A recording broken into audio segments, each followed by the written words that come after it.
क्रांतिकारी जय भीम, जय मंडल, जय संविधान, इंकलाब जिंदाबाद। साथियों, मैं Ajay Mohan Kushwaha one nation one education channel के माध्यम से पुनः आप लोगों के बीच में आज इस पूरे भारत के जाने जाने वाले महान शख्सियत पेरियार ललई सिंह यादव जी के बारे में मैं बात करने आया हूं और उनके किए हुए कार्यों पे मैं कुछ चर्चा भी करने आया हूं कि साथियों उनका जीवन कैसा संघर्ष रहा है। उनके जीवन परिचय के बारे में दो शब्दों के माध्यम से मैं बयां करना चाहता हूं। साथियों, इसी कड़ी में आप लोग ढेर सारे लोग जुड़ें और जन जन तक इनके विचारों को पहुंचाने का कार्य करें। साथियों, द्रविड़ आंदोलन के अग्रिम सामाजिक क्रांतिकारी पेरियार ईवी रामास्वामी नायकर की किताब का मार्गदर्शन हिंदी में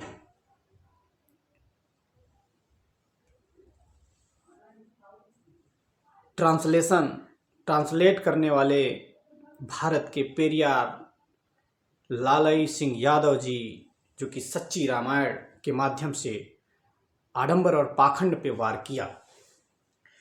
1968 में हिंदी में लाने का श्रेय ललई सिंह यादव को जाता है। सच्ची रामायण जो दक्षिण भारत के पेरियार ईवी रामास्वामी नायकर की हिंदी वर्जन की किताब 1968 में पेरियार ललई सिंह यादव जी ने जब भारत देश में लाया तो आप सोचिए, तूफान मच गया, पूरे भारत में बवाल हो गया।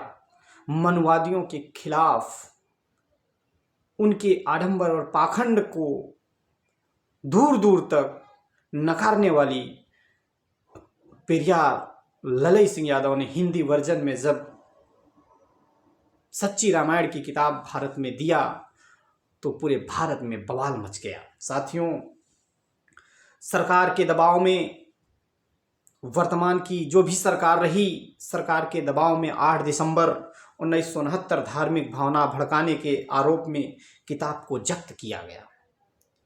1969 में इस किताब को जब्त किया गया। और आगे बताते चलूं, ललई सिंह के वकील बनवारी लाल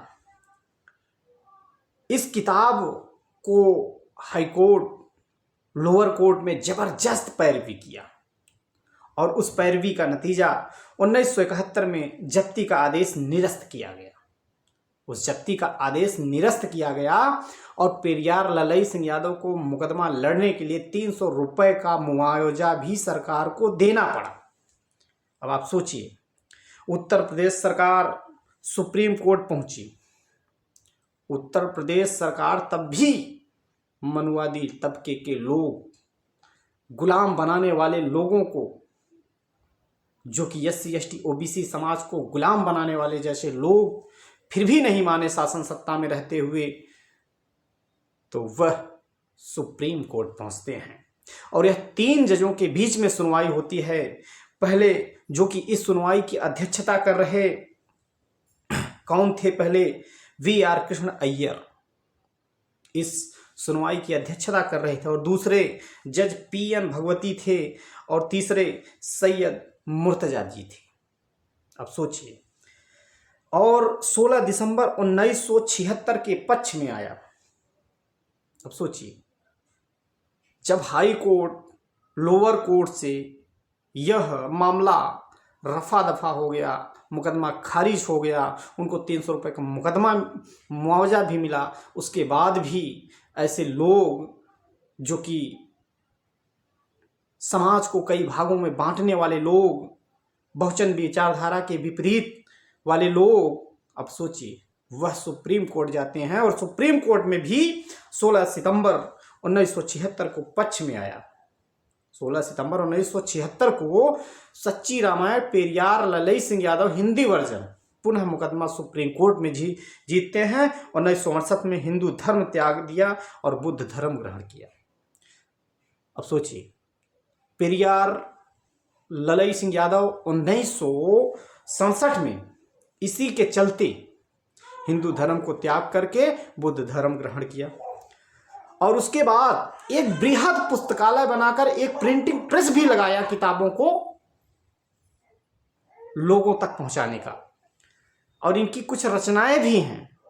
इनकी रचनाएं क्या हैं?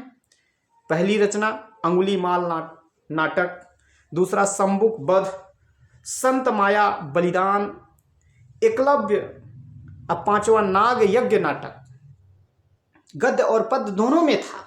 और इनकी कुछ किताबें जैसे पहली शोषितों पर धार्मिक डकैती।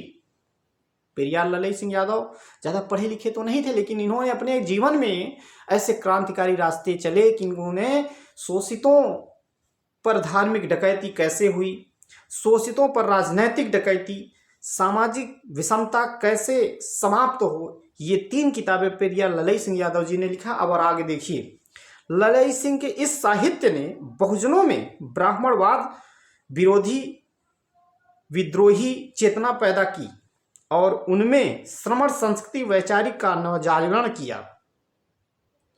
इस जनजागृति से ब्राह्मणवाद विरोधी विद्रोही भी चेतना पैदा कर दिया पूरे समाज में। और पेरियार की उपाधि, और इसे लिखने वाले कौन थे? कमल भारती साहब ने लिखा था। कमल भारती साहब ने लिखा। और पेरियार की उपाधि जन्म स्थली की तमिलनाडु में हुई। इनकी जो पेरियार पर ललई सिंह यादव लिखा करते थे, अपने नाम के आगे से जाति हटाई और पेरियार की उपाधि तमिलनाडु में इनको जो है मिली। और इनका जन्म 1 सितंबर 1911 को कानपुर के कठारा गांव में हुआ था, रेलवे स्टेशन के बगल। और 1933 में पुलिस बल में सिपाही भी रहे और ब्रिटिश हुकूमत ने 2 साल के लिए बर्खास्त भी किए, बाद में बहाल हुए। ब्रिटिश शासनकाल में ये 2 वर्ष जो है पुलिस बल में भी 1933 में भर्ती हुए। और उसके बाद 1946 में ग्वालियर में ही नॉन गजेट मुलजिमान पुलिस और आर्मी संघ की स्थापना की और सारे लोगों के सहमति से ये उस की अध्यक्ष भी रहे। और सिपाही की तबाही नामक किताब भी लिखी। जब ये सिपाही थे तो इस समय ब्रिटिश शासन के उत्पात की वजह से इन्होंने सिपाही नामक तबाही की किताब लिखी। और इस किताब को छपा तो नहीं पाए, लेकिन पंपलेट के रूप में छपवा करके लोगों को बांट दिया। और ब्रिटिश सरकार इनको तब भी जो है नहीं बख्शती। और उस तबाही के अब चलते 29 मार्च 1947 को पुलिस हड़ताल की वजह से इनको 5 वर्ष की कारावास होती है। और 5 वर्ष की कारावास होने के बाद 9 महीने ये जेल काटे, 12 जनवरी 1948 को इनकी रिहाई होती है। और उस रिहाई के बाद 1950 में सरकारी सेवा से रिटायर्ड हुए और पूरा जीवन बहुजनों की आवाम की आवाज़ को उठाने के लिए अपना पूरा जीवन समर्पित कर दिया। उन्हें आभास हो चुका था कि ब्राह्मणवाद के खात्मे के बगैर बहुजनों की मुक्ति का मार्ग नहीं मिल सकता। और वो पूरे जीवन को अपने समर्पित करके समाज के हक और सम्मान और स्वाभिमान के लिए लड़ते लड़ते 7 फरवरी यानी आज का जो दिन है 1993 को अंतिम विदाई ली। और मैं तो नहीं था जब उनकी अंतिम विदाई 7 फरवरी 1993 को होती है। तो मैं 1993 में मेरा भी सौभाग्य रहा कि उनके मृत्यु मैं श्रद्धा सुमन अर्पित करते हुए, उनके विचारों को ग्रहण करते हुए 1993 में मेरी भी पैदाइशी और जन्म हुआ। मैं सौभाग्यशाली हूँ और उनके विचारों को आज बहुजनों के बीच में जन जन तक ले जाने का कार्य कर रहा हूं। और आप सबसे मैं पुनः निवेदन करूंगा, इस आवाम की आवाज़ को उठाने के लिए, इनकी आवाज़ को बुलंद करने के लिए पूरे भारत में ज़रूरत है डंका बजाने की, बहुजनों की आवाम की आवाज़ को उठाने के लिए। आप सभी को ये विचार अच्छा लगे, जन जन तक पहुँचाने का कार्य करिएगा और इस विचार को जन जन तक शेयर करिए और लोगों तक पहुंचाने का कार्य करिए। पुनः मैं आप सभी को क्रांतिकारी जय भीम करता हूं। जय मंडल, जय संविधान, जय पेरियार, जय जोहार, इंकलाब जिंदाबाद।